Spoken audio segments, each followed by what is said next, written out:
Ce road trip n'a pas commencé ici. En réalité, j'avais déjà pas mal roulé, traversé les villes, les paysages. Les kilomètres sont devenus des décors, les journées, des souvenirs. Et comme pour tout bon road trip, il faut une voiture. Voici celle qui m'a accompagné pendant presque 6000 km. Un bon 4x4, pas très discret, mais il fait le boulot. Il m'a sorti de situations improbables et surtout il m'a permis d'aller là où d'autres ne vont pas. L'Arizona, c'est un peu le cliché du road trip. Horseshoe Bend, le Grand Canyon. Oui, j'y suis passé, c'est beau. Mais mes plus grandes claques sont venues d'ailleurs. Le désert, les grandes lignes droites infinies, les stations-service plantées là, au milieu de nulle part. Un jour, j'ai quitté la route principale pour une simple piste de sable. Pendant plus d'une heure, pas de croisement, pas de réseau. Cette sensation étrange, tu ne sais pas si tu es en train de te perdre ou de vivre un moment unique.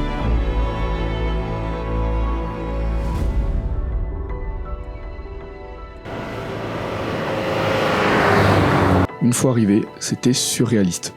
Un décor presque extraterrestre.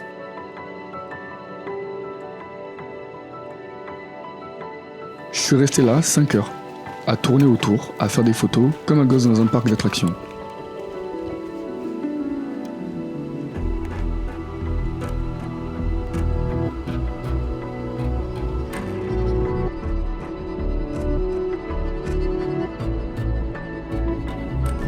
Je ne donnerai pas le nom du lieu, pas pour faire la personne mystérieuse, mais parce que certains endroits gagnent à rester hors radar.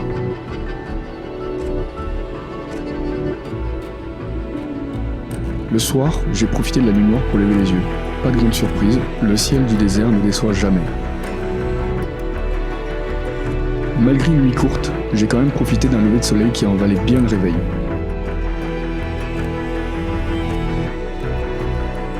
Il est maintenant temps de se diriger vers la prochaine destination.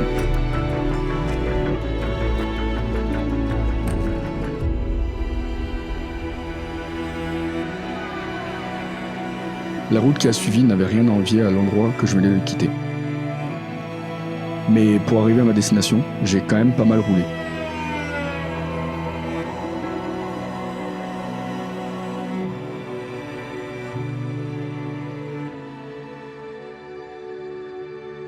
Ce n'était pas ma première fois à Monument Valley, mais c'est la première fois que j'y passais 2 nuits.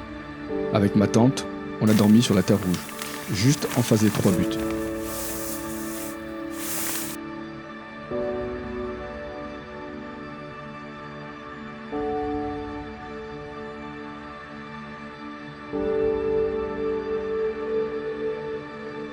Après une balade dans le cirque pour voir les buts de plus près, je suis revenu juste à temps pour le coucher de soleil. Comme souvent, j'ai décidé de rester dehors une fois la nuit tombée. Mais ce soir-là, c'était différent. Je ne m'attendais pas à voir les aurores boréales. Je suis resté sans mots, figé et un peu incrédule. Le lendemain matin, une balade à cheval était prévue. Une bonne idée en théorie.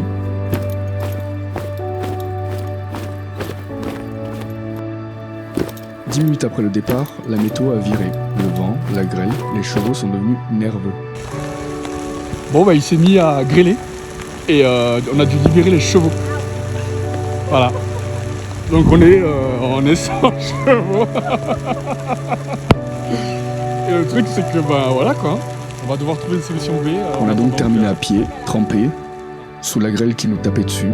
Sur le moment, c'était frustrant, mais c'est ça aussi le désert. C'est imprévisible, c'est brut mais c'est vivant.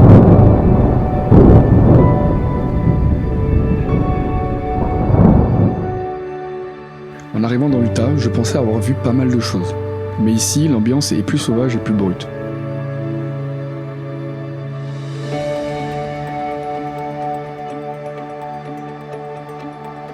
Le matin, un local m'a conseillé d'aller voir le lever de soleil à Mesa Arch. Je suis arrivé avant tout le monde, et pas un bruit, juste la lumière qui glisse lentement sous l'arche. Le reste de la journée, je l'ai passé à errer dans le parc, sans plan, jusqu'à ce que la chaleur me force à ralentir. Le désert, ça t'impose un rythme.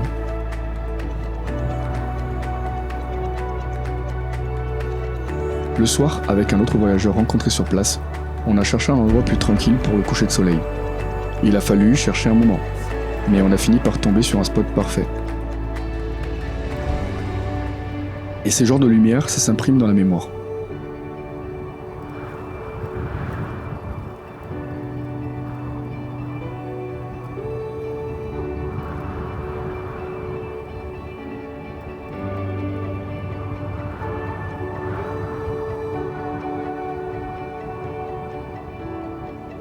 La route a continué, des lignes droites interminables.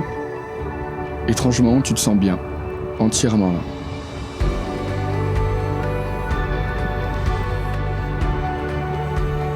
Un matin, j'ai rencontré un autre voyageur et on a partagé un bout de route ensemble. Entre western silencieux et décors de science-fiction.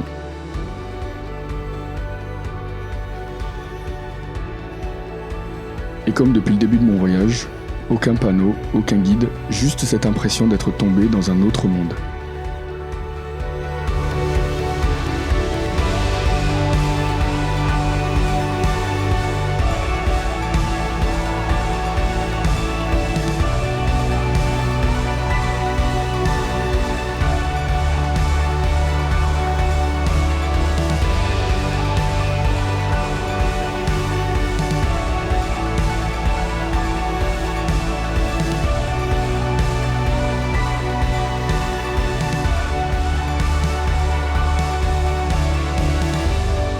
C'est ainsi que mon voyage prend fin. 8 jours, 2 états, des pleins d'essence, pas mal de silence, quelques galères, mais beaucoup de moments inoubliables. En organisant ce voyage, j'étais conscient que je ne pouvais pas tout faire. Mais le désert et ses formes particulières étaient ma priorité. Me retrouver seul sur des sentiers où il n'y avait presque personne était perturbant. Mais c'est cette expérience que je suis venu chercher ici. Et c'est déjà pas mal. Je vous remercie d'avoir regardé cette vidéo, j'espère qu'elle vous aura plu et au moins fait voyager. N'hésitez pas à liker et à partager, ça m'aide beaucoup, et je vous donne rendez-vous très prochainement pour la suite de ce road trip. D'ici là, prenez soin de vous et restez curieux.